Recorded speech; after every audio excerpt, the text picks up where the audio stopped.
Hi, I'm General Booty. I'm the quarterback at the University of Oklahoma, and you are now tuned into the greatest podcast on turf. Enjoy. What's going on, guys? Welcome back to this week's first exclusive segment from the greatest podcast on turf. I'm Ryan. I'm Anthony. And we got our weekly best bet series. Anthony did really good last week. Shit the bed again.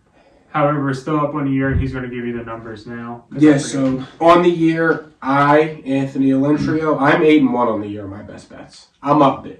As a group consensus, we're 12-6. So I'm 4-5. So we're still up on the year. We're still winning money every week. Just don't bet on Rice. Yeah. With that being said, don't forget to like the video, subscribe to the channel if you're new, and let's get right into it. Without further ado, Ryan, what's your first best bet of the week? Taking one that I think should be pretty much a lock. Eagles -7 at home versus Washington. Washington, they've kind of been exposed after the first 2 weeks of having the easiest schedule in football. Jerry schedule. Granted, they still beat the Arizona Cardinals, who beat the Cowboys, but it's fine. So in theory, but not really sure. So they played against the Cardinals week 1, and the Cardinals basically gave them that game at the end, and then they played against the Broncos, and it was a really close football game. And then they played a real football team in the Bills, and they got absolutely destroyed.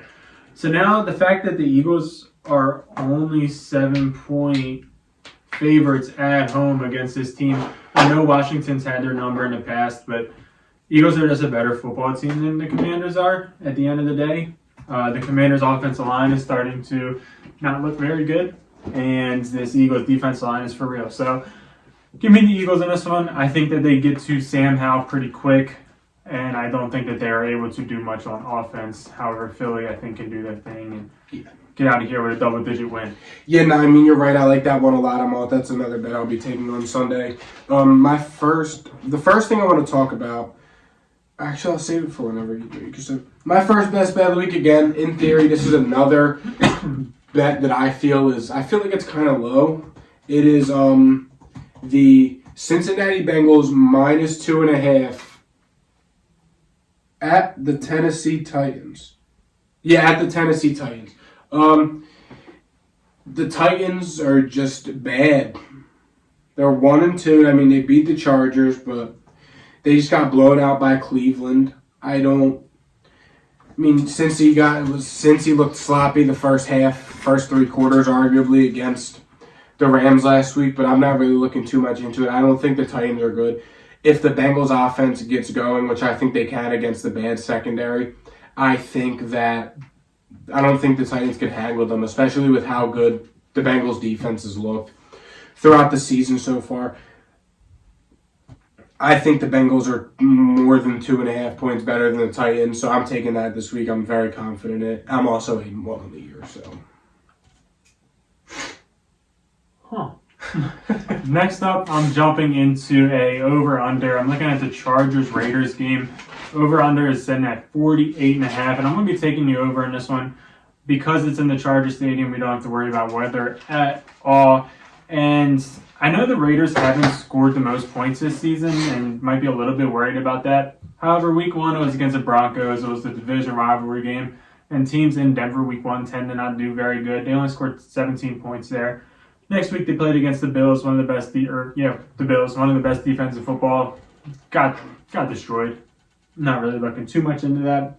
And then they played the Steelers, another good defense, and scored 18 on them. So, they're not really putting up their half of the 48.5. However, they're playing against pretty good defenses, pretty bad situations. And I think that this team, the way it's built with Jimmy G, you got Jacoby Myers and you got Devontae Adams, I think that they're going to have success against this Chargers defense that isn't the best by any means necessary. They allowed the Dolphins to score 36. Granted, the Dolphins put up 70 on the Broncos. So who suck? Not really saying too much, but they allowed the Titans to score 27. Yeah. I mean, the Titans are like as explosive as my parked car outside. Chargers, Vikings, they allowed the Vikings to score 24, and could have very easily been 31. Kirk Cousins threw that pick in the end zone. So yeah, they're a part of high-scoring games. The Chargers-Titans game got 51. The Chargers-Vikings game got 52. And Dolphins-Chargers, I shouldn't even have to say it. So, they got 70 combined. Yeah, Progress sucks. Give me the Raiders-Chargers over. Yeah, my next best bet, I'm sticking with this game. I like the Raiders plus 5.5 this week. I personally, the Chargers haven't covered a 5.5 point spread all season. Probably over. They lost to the Titans because they suck and Justin Herbert's bad. And I just don't think that the Chargers have done anything to warrant being 5.5 point favorites against anyone that's not the Chicago Bears. I mean, Vegas has shown they can score points. They've shown they can hang.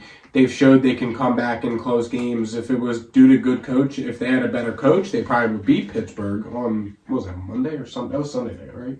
It was Monday.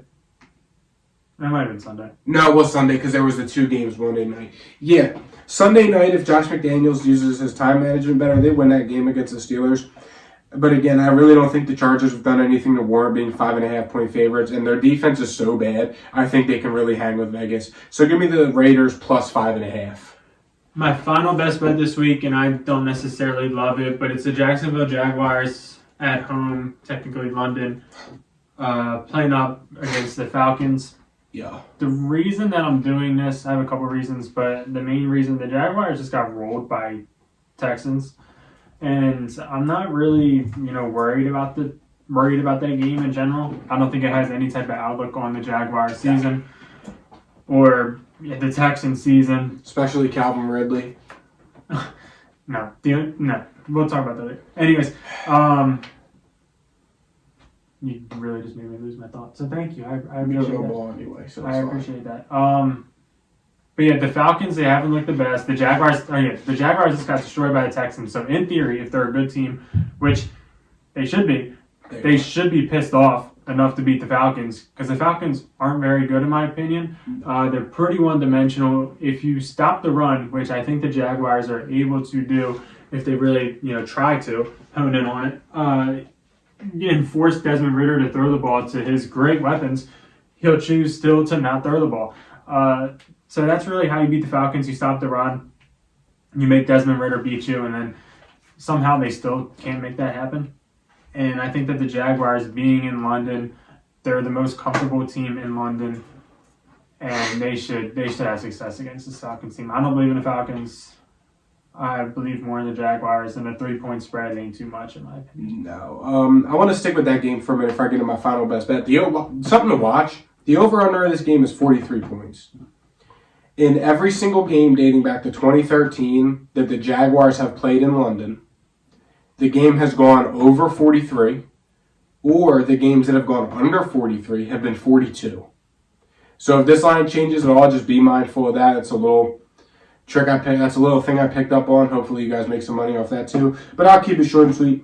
My final best bet, this is a tough one, but the numbers I feel like is too big and does not warrant this, but it's the Patriots plus 7 versus the Cowboys.